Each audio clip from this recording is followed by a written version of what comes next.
जय हिंद दोस्तों। बिंदास लर्निंग इंस्टीट्यूट में आपका स्वागत है।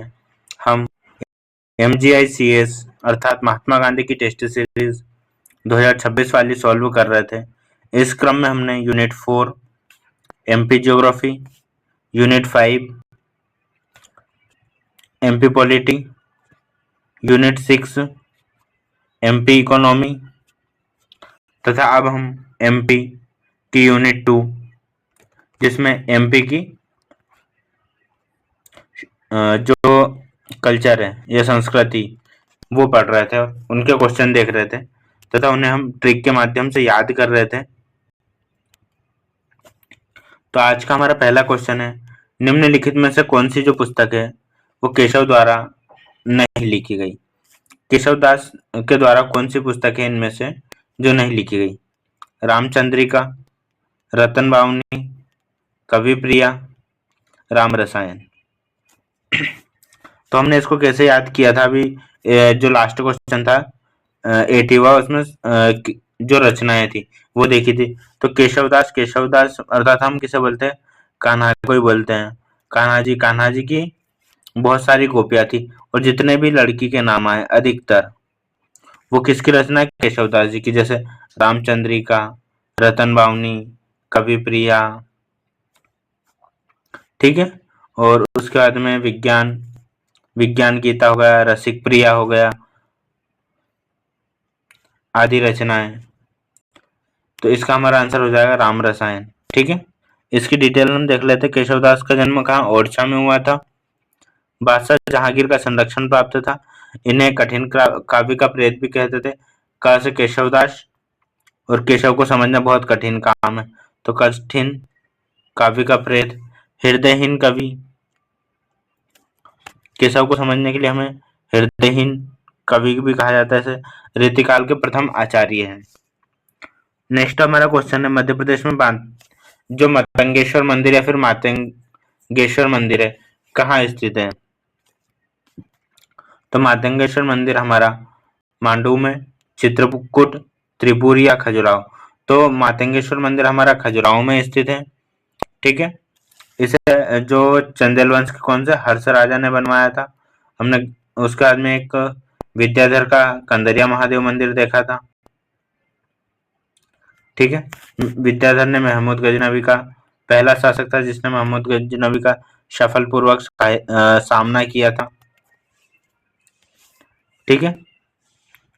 मध्य प्रदेश के खजुराहो में स्थित एक प्राचीन मंदिर है। इसका निर्माण हर्ष द्वारा 916 से 925 ईस्वी के मध्य कराया गया। नेक्स्ट हमारा क्वेश्चन है, आलाखंड के लेखक कौन है। तो आलाखंड के लेखक सभी को पता है, जगनीक है। लोक साहित्यकार है। आला, परिमल रासो और पृथ्वीराज विजय इनकी प्रमुख रचनाएं हैं। ये चंदेल शासक परमार्दी देव के दरबारी कवि थे। आलाखंड विश्व की सबसे लंबी रचना और ये वीर रस प्रधान है, ठीक है। नेक्स्ट हमारा क्वेश्चन है, सन्नाटा बुनी हुई रस्सी किसकी रचना है। भवानी प्रसाद मिश्र, बालकृष्ण शर्मा नवीन, सुभद्रा कुमारी चौहान, हरिशंकर प्रसाद। तो इसका जो हमारा हो जाएगा option number A, Bhavani Prasad Mishra. जो भवानी प्रसाद मिश्र की रचना कौन सी, सन्नाटा और बुनी हुई रस्सी, ठीक है। अब इसको हमने कैसे याद करेंगे, जब हमने याद किया था जैसे सन्नाटा कब छा जाता है, भवानी माता जब आती है तो सभी जगह सन्नाटा छा जाता है। वो अपने गले में क्या एक माला पहनती है, नर जो है नर के सिर की, नर के गर्दन की एक माला पहनती। माला में क्या जो असुर होते हैं उनके गर्दन लटकी होती है वो एक माला जैसी होती है। तो रस्सी की माला और सन्नाटा ये किसकी, भवानी प्रसाद मिश्र की रचना है। टिगरिया ग्राम नर्मदापुरम से संबंधित है। इनका जन्म हुआ था। इनकी रचनाओं में गीत फरोश, चकित है दुख, गांधी, सतपुड़ा के घने जंगल, सन्नाटा, बुनी हुई रस्सी। अब हम इसे पूरा कैसे याद कर सकते हैं, भवानी माँ के हम क्या गीत गाते हैं, गीत गाते हैं तो हमें कैसा अच्छा लगता है, तो हमारे दुख क्या दूर हो जाते हैं, ठीक है। दुख दूर हो जाते हैं। एक तो इतने बना लो और दूसरा ये अपने जब भवानी माता आती है तो दुख हमारा सन्नाटा बन जाता है और ये गले में पहन लेती है। ऐसा हम याद कर लेंगे। अगला हमारा क्वेश्चन है लाठी और भैंस किसकी रचना है। पहले हम इसकी डिटेल देख लेते हैं। टिगरिया ग्राम में ये देख ली थी कविता ब्रह्म राक्षस अंधेरे में बुनी हुई रस्सी के लिए 1972 में साहित्य अकादमी पुरस्कार मिला था। लाठी और भैंस किसकी रचना है, तो लाठी और भैंस मुल्ला रामू जी की रचना है। ठीक है, इनका जन्म भोपाल में हुआ था। गुलाबी उर्दू के जनक रचनाएं लाठी और भैंस, औरत जात, मुसाफिर खाना, गुलाबी शायर, ये किसकी मुल्ला रामू जी की रचनाएं थी। नेक्स्ट हमारा क्वेश्चन है जयशंकर प्रेमचंद और महाकवि सूरदास निराला, सूर महाकवि निराला किस कवि की रचना है, तो जो हमारे कौन आचार्य नंद दुलारे राजभाई, इनकी सारी रचनाएं जो पूर्व में कवि रह चुके हैं उनके ऊपर है। तो हमारा इसका आंसर हो जाएगा आचार्य नंद दुलारे वाजपेयी। उन्नाव उत्तर प्रदेश में इनका जन्म हुआ था। मृत्यु उज्जैन में। विक्रम विश्वविद्यालय के कुलपति भी रहे। इनकी रचना जयशंकर प्रसाद, प्रेमचंद, महाकवि सूरदास निराला, हिंदी साहित्य का आधुनिक युग। ठीक है, नेक्स्ट हमारा क्वेश्चन है महाकवि कालिदास के प्रसिद्ध नाटक अभिज्ञान शकुंतलम का अंग्रेजी अनुवाद किसने करवाया था। ठीक है, तो इसका आंसर हो जाएगा विलियम जोन्स। ठीक है, ज्ञान प्राप्त करने के लिए हमारे पास जोश होना चाहिए। ज्ञान प्राप्त करने के लिए क्या हमारे पास जोश होना चाहिए, तो विलियम जोन्स। ठीक है, विलियम जोन्सन ने पहली बार 1789 में किया था। ब्रिटिश विद्वान और भाषाविद थे जिन्होंने भारतीय साहित्य के अध्ययन में महत्वपूर्ण योगदान दिया था। यह भारतीय नाटक का पहला पश्चिम भारत में विज्ञान अनुवाद है और अभिज्ञान शकुंतलम है वो कालिदास की रचना है। यह नाटक शकुंतला और दुष्यंत की प्रेम कथा पर स्थित है। कथानक महाभारत के आदि पर्व में होती है। ठीक है, नेक्स्ट हमारा क्वेश्चन है वसुधा तथा प्रहरी नामक पत्रिका का प्रकाशन किसके द्वारा किया गया। कौन सी वसुधा और प्रहरी। ठीक है, तो जो हमारे वसुधा किसके संभालने की जिम्मेदारी किसकी है, हरिशंकर जी की, मतलब शंकर और हरि की है, तो हरिशंकर प्रसाद, हरिशंकर परसाई। प्रहरी भी हरिशंकर परसाई आ जाएगा इसका आंसर। इसकी डिटेल हम देख लेते हैं। हरिशंकर परसाई, जन्म नर्मदापुरम, पत्रिका इनकी वसुधा प्रहरी, साहित्य अकादमी पुरस्कार कब 1982 में दिया गया था। नेक्स्ट क्वेश्चन है कौन सा कथन पंडित माखनलाल चतुर्वेदी के संबंध में असत्य है। एक भारतीय आत्मा के नाम से जाने जाते हैं, बिल्कुल सही है। पंडित माखनलाल चतुर्वेदी ने कर्मवीर, प्रभा एवं प्रताप समाचार पत्र, बिल्कुल ठीक है। पंडित माखनलाल चतुर्वेदी ने सन 1923 के जबलपुर में झंडा सत्याग्रह किया था। पंडित माखनलाल चतुर्वेदी ने गांधी पंचशती नामक महाकाव्य लिखा है। ठीक है, तो 89 का हमारा हो जाएगा डी। ठीक है, बाकी सारे सही है। कविता संग्रह हिमतरंगिणी, हिम किरटनी, युग, चरण मरण, ज्वार, पुष्प की अभिलाषा, कहानी समर्पण, कविता इनकी कौन सी, दीप से दीप जले, जन्म नर्मदापुरम, प्रभा और कर्मवीर पत्रिका, तारक सप्तम, प्रथम प्रतिष्ठित कवि, हिमतरंगिणी हेतु 1955 में और साहित्य अकादमी के लिए 1963 में इन्हें पद्म विभूषण से सम्मानित किया गया। गांधी पंचशती के लेखक कौन, भवानी प्रसाद मिश्र है। ठीक है, नेक्स्ट हमारा क्वेश्चन है 90 रानी नागफनी की कहानी किसकी रचना है, तो रानी जो नागफनी उनकी कहानी शंकर हरिशंकर की परसाई की कहानी है। तो जो नागफनी, नाग से याद रखो हम नागमणि, नागमणि किसके, शंकर जी, ही उसे झेल सकते हैं। तो नागफनी को शंकर जी और हरि। शंकर जी के गले में नाग होता है, ऐसा भी हम याद कर सकते हैं। और गले में नाग, नाग मतलब नाग नागिन, उनके पास क्या मणि होती है, ऐसा हम याद कर सकते हैं। या फिर हम ऐसे कर सकते हैं कि जो नाग फनी है, फनी कौन, शंकर साहब, सॉरी शंकर जी झेल सकते हैं नागफनी को। मध्य प्रदेश में शरद जोशी का जन्म कहाँ हुआ था? तो शरद जोशी का जन्म हमारे उज्जैन में हुआ था। आंधों का हाथी, तिलिस्म, जादुई दुनिया, परिक्रमा, जीप पर सवारी, लिया, एक था गधा, फिर किसी बहाने राह किनारे बैठ, मैं और केवल मैं। ठीक है, इसे हम अब ट्रिक के माध्यम से याद करते हैं, शरद जोशी। ठीक है, तो यह उज्जैन में है। इनकी रचना याद कर रहे हैं। एक अंधों का हाथी था और एक गधा था, वो परिक्रमा कर रहे थे जीप पर सवार होकर। तो कुछ रास्ते से इल्लिया गुजर रही थी, तो उन्होंने क्या बोले, फिर किसी किनारे, मतलब किनारे किनारे चलो, रहा किनारे बैठ के देखो, मैं और केवल मैं दूसरी सतह। ठीक है। पुरस्कार पद्मश्री 1990 स्मृति शरद जोशी सम्मान में दिया जाता है। ठीक है। 92 पद्माकर ने अलीजाह प्रकाश ग्रंथ की रचना किसके दरबार में की? तो जो किसकी, पद्माकर ने अलीजाह प्रकाश ग्रंथ की रचना जगत दौलतराव, जगत रघुनाथ और प्रताप। तो पद्माकर किसका, दौलतराव सिंधिया।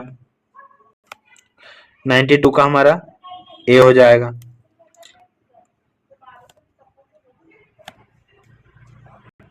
ठीक है। गंगा लहरी, यमुना लहरी, जगत विनोद, राम रसायन, हितोपदेश, प्रबोध पचासा रीतिकाल के प्रमुख कवि है।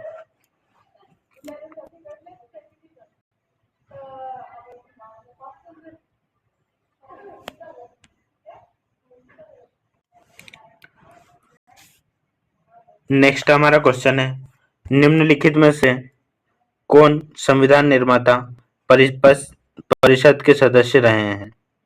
तो हमारे जो बालकृष्ण शर्मा नवीन है, कृष्ण जी किसके संविधान के नए सदस्य बने? तो कृष्ण जी नए सदस्य बने, तो नवीन, तो कृष्ण बालकृष्ण शर्मा नवीन। शाजापुर, इनका जो राज्य भाषा आयोग 1955 में लोकसभा तथा राज्यसभा सदस्य भी रहे हैं। प्रभा और प्रताप पत्रिका का संपादन उर्मिला रश्मिरेखा कवि, ऐसी तान कुछ ऐसी तान सुनाओ, काव्य संग्रह कुमकुम रश्मिरेखा, महाकाव्य उर्मिला, अन्य काव्य विनोबा स्तवन। नेक्स्ट हमारा क्वेश्चन है, कुमकुम किसकी रचना है? तो कुमकुम किसकी, बालकृष्ण शर्मा नवीन की ही रचना है। विश्व प्रसिद्ध खजुराहो मंदिर का सबसे बड़ा मंदिर कौन सा है? तो कंदरिया महादेव मंदिर, जिसे महमूद गजनबी को जिसने पराजित किया था, अर्थात कौन, विद्याधर ने इसका निर्माण करवाया था। खजुराहो में स्थित है, शिव धर्म को समर्पित है, 31 मीटर है इसकी ऊंचाई। पैदल जो चंदेल शासक है, कौन, विद्याधर, उसने इसका निर्माण करवाया था। इसे 1986 में यूनेस्को में शामिल कर दिया गया। 1986, 89 और 2003 KSB। ठीक है। बी से भीमबेटका, एस से सांची, के से खजुराहो। नेक्स्ट हमारा क्वेश्चन है,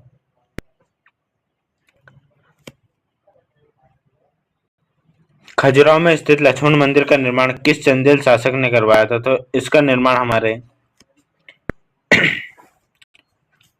जो धंगदेव, यशोवर्मन, विद्याधर या गणदेव। तो इसका जो निर्माण है, चंदेल शासक यशोवर्मन ने बनवाया था। ठीक है, लक्ष्मण यशोवर्मन ने बनवाया था। 10वीं शताब्दी में विष्णु की बैकुंठ रूप में समर्पित है। खजुराहो के मंदिरों का निर्माण किसने करवाया? नेक्स्ट हमारा क्वेश्चन है, तो खजुराहो के मंदिर का निर्माण हमें लाल बलुआ पत्थर से किससे हुआ है? ठीक है, तो लाल बलुआ पत्थर से हुआ है। खजुराहो के मंदिर का निर्माण किससे हुआ है? लाल बलुआ पत्थर से हुआ था। अवस्थिति छतरपुर। ठीक है, 50 से 1050 चंदेल शासकों द्वारा टी.एस. बर्ट द्वारा इसकी खोज की गई थी। यूनेस्को में 1986 में स्थापित।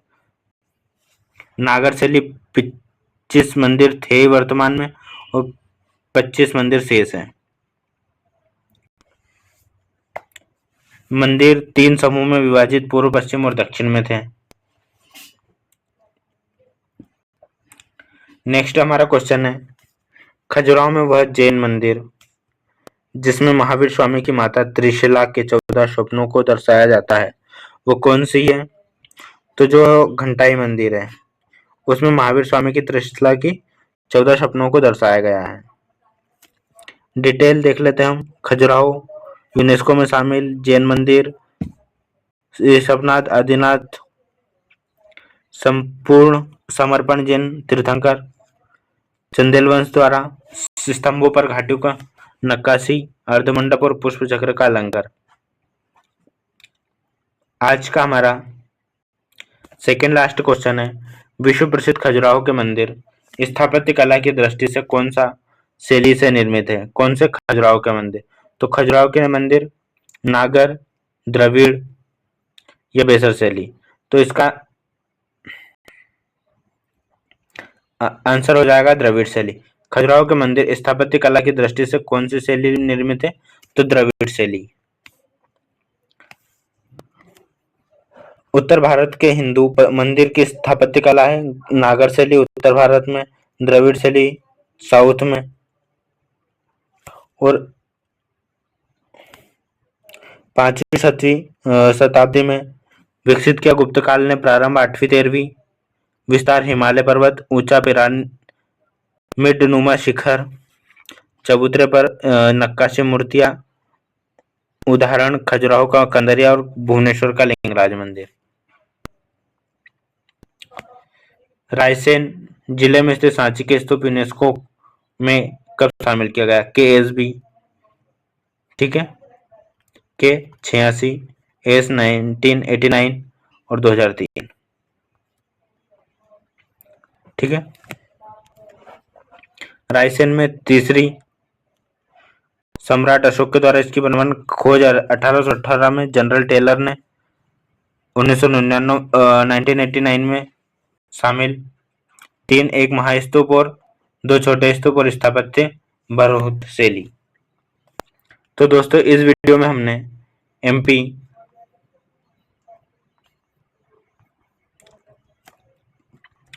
कल्चर को खत्म करा।